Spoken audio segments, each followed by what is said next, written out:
വാർത്തകളിലേക്കാണ്. കോതമംഗലത്തെ 23-കാരി ജീവനൊടുക്കിയതിൽ ആൺ സുഹൃത്തിന്റെ മാതാപിതാക്കൾ കസ്റ്റഡിയിൽ. റമീസിന്റെ മാതാപിതാക്കളെ കസ്റ്റഡിയിലെടുത്തത് തമിഴ്നാട്ടിൽ നിന്ന്. കേസിൽ പിതാവ് റഹീം 2ാം പ്രതിയും മാതാവ് ഷരീഫ 3ാം പ്രതിയുമാണ്. വാർത്തയുടെ വിശദാംശങ്ങളുമായി വിനയ രാജ് ചേരുന്നു. വിനയ, 23-കാരി ജീവനൊടുക്കിയതിലാണ് ഇപ്പോൾ ആൺ സുഹൃത്തിന്റെ മാതാപിതാക്കൾ കസ്റ്റഡിയിലായിരിക്കുന്നത്. വിവരങ്ങൾ. കോതമംഗലത്ത് 23-കാരി ജീവനൊടുക്കിയ സംഭവത്തിലാണ് ഇപ്പോൾ മാതാപിതാക്കളെ കസ്റ്റഡിയിൽ എടുത്തിരിക്കുന്നത്. ഈ കുട്ടി ജീവനൊടുക്കിയതിനു ശേഷം ഒളിവിൽ പോയ മാതാപിതാക്കളെ ഇന്നലെയാണ് പോലീസ് തമിഴ്നാട്ടിൽ നിന്നും കസ്റ്റഡിയിൽ എടുത്തിരിക്കുന്നത്. കേസിൽ 2ാം പ്രതിയും 3ാം പ്രതിയുമാണ് റമീസിന്റെ മാതാപിതാക്കൾ. കേസിൽ 2ാം പ്രതിയാണ് റമീസിന്റെ പിതാവായിട്ടുള്ള റഹീം. 3ാം പ്രതിയാണ് കേസിലെ റമീസിന്റെ മാതാവായിട്ടുള്ള ഷരീഫ എന്നിവർ. ഈ കേസ് പ്രധാനമായും ഈ കുട്ടി ആത്മഹത്യ ചെയ്ത സംഭവത്തിൽ ഈ ലെറ്റർ അടക്കം തന്നെ പുറത്തു വരുന്നൊരു സാഹചര്യം ഉണ്ടായിരുന്നു. ആത്മഹത്യാ കുറിപ്പടക്കം തന്നെ പുറത്തു വരുന്നൊരു സാഹചര്യം ഉണ്ടായിരുന്നു.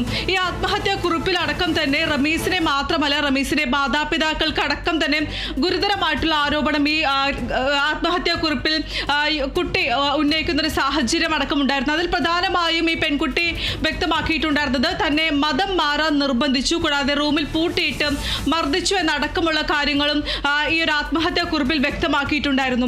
അതിന് പിന്നാലെയാണ് റമീസിനെ പോലീസ് കസ്റ്റഡിയിൽ എടുക്കുന്നതും ചോദ്യം ചെയ്യുന്നതും. കൂടാതെ റമീസിനെതിരെ 3 വകുപ്പുകളടക്കം തന്നെ ചുമത്തി കേസ് എടുക്കുകയും മറ്റും ചെയ്തിട്ടുണ്ടായിരുന്നത്.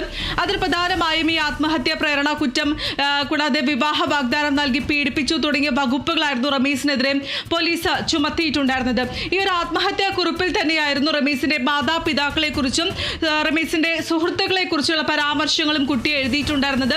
അതിൽ പ്രധാനമായും ഈ മതം മാറാൻ മാതാപിതാക്കളും റമീസിന്റെ സുഹൃത്തുക്കളടക്കം തന്നെ നിർബന്ധിച്ചു എന്നടക്കമുള്ള കാര്യങ്ങളും ഈ ഒരു ആത്മഹത്യാ കുറിപ്പിൽ കുട്ടി വ്യക്തമാക്കിയിട്ടുണ്ടായിരുന്നു. കൂടാതെ തന്നെ റൂമിലിട്ട് മർദ്ദിച്ചു എന്നൊരു കാര്യവും ഇതിൽ വ്യക്തമാക്കിയിട്ടുണ്ടായിരുന്നു. അതിനുശേഷമാണ് പിന്നീട് ഈ റമീസിന്റെ മാതാപിതാക്കൾ ഒളിവിൽ പോവുകയായിരുന്നു. റമീസിന്റെ മാതാപിതാക്കളും റമീസിന്റെ സുഹൃത്തും ഒളിവിൽ പോകുന്ന ഒരു സാഹചര്യം അടക്കമുണ്ടായിരുന്നു. അതിനെതിരെ തന്നെ വ്യാപകമായിട്ടുള്ള വിമർശനം ഉയർന്ന ഒരു സാഹചര്യം അടക്കമുണ്ടായിരുന്നു. പ്രധാനമായും ഈ കുട്ടിയുടെ മാതാപിതാക്കളടക്കം തന്നെ മുഖ്യമന്ത്രിക്കും മറ്റും പരാതി നൽകുന്ന ഒരു സാഹചര്യം. ഈ കേസിൽ പോലീസ് അന്വേഷണം നേരായ ദിശയിലല്ല നടത്തുന്നത്. പോലീസ് അന്വേഷണത്തിൽ തങ്ങൾ തൃപ്തരല്ല, തങ്ങൾക്ക് NIA അന്വേഷണം വേണമെന്നൊരു ആവശ്യം ഉന്നയിച്ചുകൊണ്ട് തന്നെ കുട്ടിയുടെ അമ്മയടക്കം തന്നെ മുഖ്യമന്ത്രിക്കും DGPക്കും അടക്കം കത്തയക്കുന്ന ഒരു സാഹചര്യം അടക്കമുണ്ടായിരുന്നു.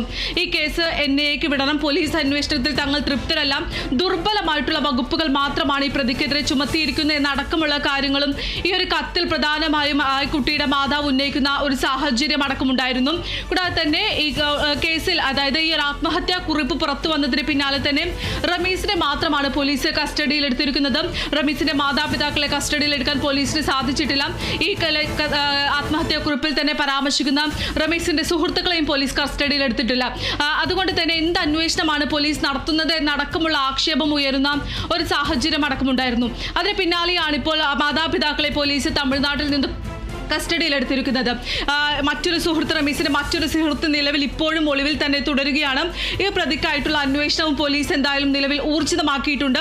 ഇനി ഇവരെ കൂടി ചോദ്യം ചെയ്യും. കോതമംഗലം പോലീസിന് ഈ മാതാപിതാക്കളെ അടക്കം തന്നെ ചോദ്യം ചെയ്തതിനു ശേഷം കൂടുതൽ വ്യക്തത വരുത്തിയതിനു ശേഷം എന്ത് വകുപ്പ് ഇവർക്കെതിരെ ചുമത്തണമെന്നടക്കമുള്ള കാര്യങ്ങൾ തീരുമാനിക്കുമെന്നാണ് മനസ്സിലാക്കുന്നത്. വൃന്ദ.